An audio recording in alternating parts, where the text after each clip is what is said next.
Hello and good morning all dear student. इसके पहले वाले वीडियो में मैंने आप लोगों को राजपूत के बारे में बताया था और उनका एडमिनिस्ट्रेशन कैसा था उसके बारे में बताया था, ठीक है ना। अभी इस वीडियो में आप लोगों को जो राजपूत थे उनकी सोसाइटी कैसी थी उसके बारे में आप लोग जान लीजिए।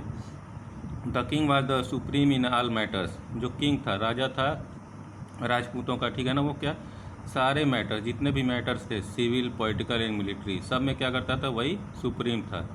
ही looked after the welfare of his subject. वो सारे सब्जेक्ट को खुद देखता था। The king his nobles and feudal lords led a life of luxury. जो किंग थे और उसके जो नॉबल्स, फ्यूडल्स, लॉर्ड्स थे, ठीक है ना, उनकी जो लाइफ थी वो बहुत ही लग्जरी थी। They live in beautiful palaces. वे कहाँ रहते थे, बहुत ब्यूटीफुल पैलेसेज में रहते थे, महलों में रहते थे। कॉस्टली क्लोथ्स एंड ज्वेलरी, और वो क्या पहनते थे, बहुत ही कॉस्टली क्लोथ्स पहनते थे और ज्वेलरी पहनते थे। The architecture was beautiful and great. और जिनका आर्किटेक्चर, जिनकी बनावट क्या थी, बहुत ही सुंदर और ग्रैंड होती थी। इसके बाद the Rajput in Rajput age varna system was the basis of social life. जो राजपूत एज था उसमें सबसे मेन जो वहाँ का सोसाइटी था वो वर्ण सिस्टम में क्या था, डिवाइड था, जिसमें ब्राह्मण्स और Rajput highest position in the social hierarchy. यानी कहने का मतलब ये है कि वर्ण सिस्टम जो राजपूतों के समय में था उसमें जो ब्राह्मण थे और राजपूत थे उनका जो पोजीशन था सोसाइटी में वो क्या था, सबसे हाईएस्ट था। यानी पहले रैंक पे ब्राह्मण थे, दूसरे रैंक पे राजपूत थे, ठीक है ना। They possess the political power. और ये क्या करते थे, इन्हीं के हाथों में सारा पॉलिटिकल पावर होता था।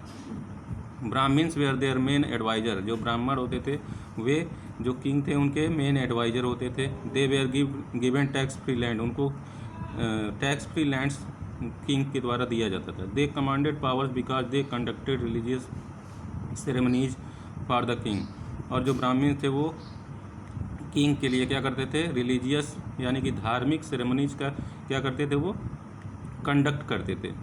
The third position in society was enjoyed by the Vaishyas who conducted trade and commerce. और जो थर्ड पोजीशन था उस पर कौन थे, वैश्य। इनका काम क्या था, ये ट्रेड और कॉमर्स यानी व्यापार और आर्थिक जो भी गतिविधियां थी उसको क्या करते थे, ये लोग देखते थे। और जो सबसे लास्ट वो थे शूद्र, ठीक है ना। इनकी जो लाइफ थी वो माइजरी एंड वेयर एक्सप्लॉयटेड, बहुत ही गरीब और इनका एक्सप्लॉयटेड यानी कि इनका कोई वैल्यू नहीं था उस टाइम में, जो शूद्र थे, ठीक है ना। They work the hardest but got no returns. इनका जो काम था वो बहुत ही हार्ड था लेकिन उसके बदले में इनको कुछ रिटर्न नहीं मिलता था।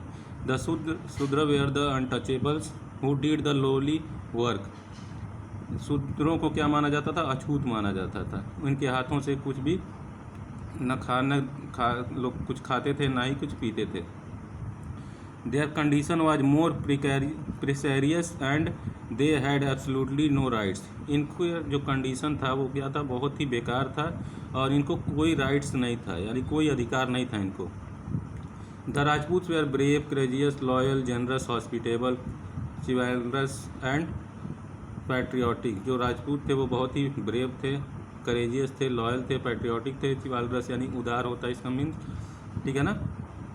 ये हॉस्पिटेबल मतलब होता है मेहमान नवाजी, यानी कि ये सब चीज़ों में क्या थे, बहुत ही इनके अंदर ये सारी क्वालिटियाँ थी। They respected womens and sacrifice their lifes to protect them.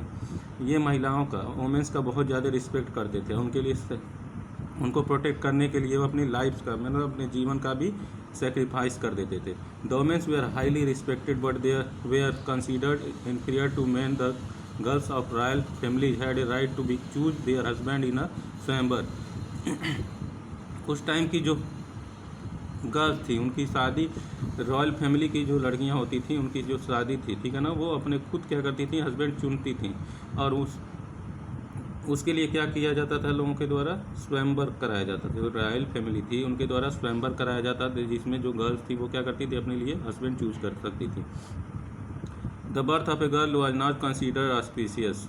The custom of Sati and child marriage was common. इस टाइम में सती प्रथा और चाइल्ड मैरिज, बाल विवाह क्या था, कॉमन था। Polygamy was also in practice. Polygamy means होता है बहुविवाह, यानी एक से ज़्यादा। उस टाइम में ये भी क्या था, बहुत ज़्यादा चलता था। On the other side Rajput womens were very brave. इसके अलावा जो राजपूत वोमेन थी बहुत ही बहादुर होती थी। दे रिसीव्ड हाई एजुकेशन, इनको क्या हाई एजुकेशन मिलता था। नेक्स्ट पेज पे आ जाते हैं। They were appointed as the village head, many Rajput women rule the kingdom as a queen. इनको किसी न किसी विलेज का हेड बना के अपॉइंट किया जाता था, ठीक है ना। और बहुत सारी जो राजपूत वोमेन्स थी वो रूल करती थी उस टाइम में रानी बनकर, ठीक है ना। अब इनकी इकोनॉमी क्या थी, agriculture was the main occupation of the people. इस टाइम का जो इकोनॉमी था राजपूतों के टाइम, वो क्या था, मेन ऑक्यूपेशन क्या था उनका, एग्रीकल्चर था। और उसके अलावा ये ट्रेड एंड कॉमर्स अच्छे तरीके से वहाँ चलता था, यानी व्यापार दूसरे देशों से व्यापार भी अच्छे से होता था। और उसमें व्यापार में लोग क्या करते थे, जो India imported gold, copper, tin, dates, wine and horse. India के लोग जो थे, ट्रेडर्स थे, वो क्या करते थे, दूसरे देशों से क्या इंपोर्ट करते थे, gold, copper, tin, dates means होता है खजूर, वाइन एंड हॉर्सेज, ये क्या करते थे, इंपोर्ट करते थे। और यहाँ से एक्सपोर्ट क्या क्या करते थे, silk, cotton, woollen clothes, spice and precious stone, यहाँ से लोग क्या करते थे, एक्सपोर्ट करते थे, ठीक है ना, दूसरे देशों को।